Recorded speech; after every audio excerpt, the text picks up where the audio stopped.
ఇది 'తీన్మార్' సరిగా ఆడని టైంలో నిరాశలో ఉన్నప్పుడు 'గబ్బర్ సింగ్' సినిమా మీకు పిలిచి అవకాశం ఇచ్చారు.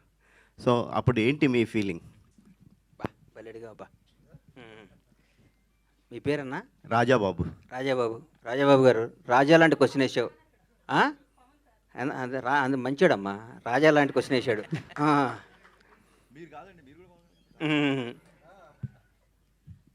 తీన్మార్ కూడా బ్లాక్ బాస్టర్ సినిమా వద్దనుకునేవాడు నేను. ఎందుకంటే భలే ఉంటుంది సినిమా, భలే గుండెకి హద్దుకునే సినిమా అది. చిన్న చిన్న మిస్ చేయడం వల్ల మిస్ అయిపోయింది. దాని టైలర్ ఈ రోజు కూడా నిన్న మొన్న సినిమా చూస్తుంటే ఏమో ఈ సినిమా ఎందుకు ఆడలేదని పెద్ద $1 million క్వశ్చన్ నాకు. ఆ తర్వాత ఆ సినిమా ఫీల్ అయ్యి బాగా డిప్రెషన్, నేను బాగుంటే హీరో గారు మాట్లాడుకొని నన్ను పిలిచి, మహానుభావుడు, ఈ సందర్భంగా ఆయన్ని ధన్యవాదాలు చెప్తూ క్షమించమని కోరుతున్నా, మంచి గుర్తు చేశారు. నాకు ఈ అవకాశాన్ని వచ్చిన వార్త ఫస్ట్ చెప్పి మాట్లాడి పెట్టి త్రివిక్రమ్ శ్రీనివాస్ గారు. త్రివిక్రమ్ గారు పొరపాటున ఎవరో ఫ్యాన్ ఫోన్ చేస్తే మనం ఏ మూడ్లో ఉన్నామో నోరు జారటం వల్ల చాలా తప్పు చేశానని ఫీల్ అయ్యాను, చాలా బాధపడిన. తర్వాత ఇద్దరు మాట్లాడుకున్నది వేరే విషయం. కానీ ఈ సందర్భంగా ఆయన క్షమాపణ చెప్పాల్సిన బాధ్యత నాకుంది. నాకు ఈ సినిమా రావటానికి, ఈ సినిమాని హరీష్ శంకర్ డైరెక్టరు, నేను ఫస్ట్ ఆ సినిమా కొన్న నాతో కొనిచ్చాడు హీరో గారు. సోను సూద్ తీన్మార్ షూటింగ్ జరుగుతుంటే ఈ 'గబ్బర్ సింగ్'ని దబాంగ్ సినిమా బ్లాక్ బస్టర్ అది కొను అని చెప్తే హీరో గారితో మాట్లాడకుండా కొన్న హీరో గారు చేస్తాను, ఆయన సొంతంగా చేసుకుంటాను, హరీష్ శంకర్ డైరెక్షన్ పెట్టుకొని చేసుకుంటాను అన్నారు. మొత్తం ఫోటోషూట్ కూడా అయిపోయింది, గుర్తుందన్నా నీకు? ఫోటోషూట్ కూడా అయిపోయింది, అంతా అయిపోయింది. ఒకరోజు హీరో గారు త్రివిక్రమ్ గారు నన్ను పిలిచి నాకు అవకాశం ఇచ్చారు, నా జీవితాన్ని మార్చారు, నా బతుకు అర్థం చెప్పారు.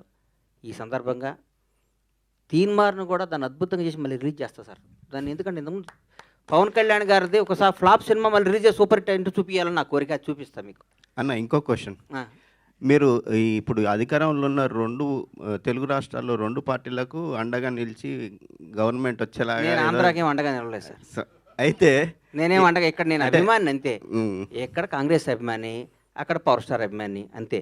ఇక్కడ కాంగ్రెస్ పార్టీకి ఓటేశాను, కాంగ్రెస్ పార్టీ కోసం పనిచేశాను. ఆంధ్రాలో నేను ఏం పని చేయలేదు, ఏం చేయలేదు. ఎందుకు అండగా నిలబడ్డాను, నీ వల్లే పార్టీ అధికారం, ఈ మాటలు నేను ఎందుకు మాట్లాడతా చెప్పండి.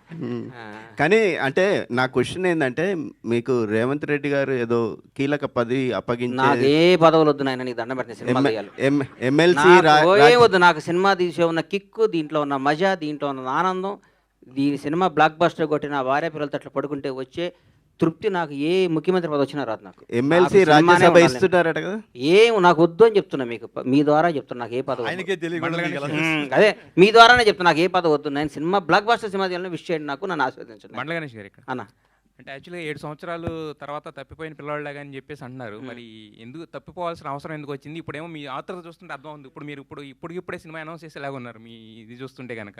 సో ఫస్ట్ సినిమా ఏం ఉండబోతుంది? 7 సంవత్సరాలు ఎందుకు మిస్ అయ్యారు? ఎందుకు మిస్ అయ్యానంటే, దరిద్రం ఇచ్చి తలుపు కొడితే తలుపు తీశానమ్మా.